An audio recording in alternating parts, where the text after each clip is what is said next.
যারা মনে করি যে যারা শহরে শুধু তারাই ধনী, না, দেখেন এটা চর এলাকা, একদম পদ্মা নদীর পাশে, ঢাকা থেকে কোরবানিতে আসছে, তাদের নিজস্ব গাড়ি আছে। অতএব শুধু নিজেকে ধনী ভাবার কোনো কিছু নাই। এই দেখেন কত সুন্দর একটা ঘর, চমৎকার একটা ঘর, পদ্মার ঘরের ডিজাইন এইটা।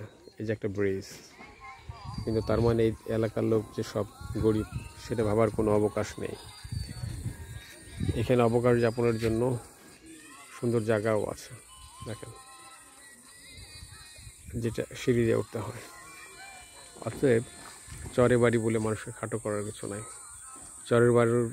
চরে যারা বাস করে তারাও মানুষ, এবং তারাও অনেক ধনী মানুষ হয়, এবং এইটাই তার উৎকৃষ্ট প্রমাণ। বাড়িঘর যেমনই হোক, এই দেখেন চরের মসজিদ, তারা ডেভেলপমেন্ট করছে, ঘর পাশেই নদী, একদম নদী দেখা যাচ্ছে, নদী। অতএব চরের মানুষ হলেই যে গরিব হবে বা তারা খেটে খায়, কিন্তু তারাও অনেক ধনী, অনেক কিছুই করছে জীবনে, হয়তো সেটা আপনি আর আমি জানি না। তাই কোনো মানুষকে ছোট যেন আমরা না ভাবি।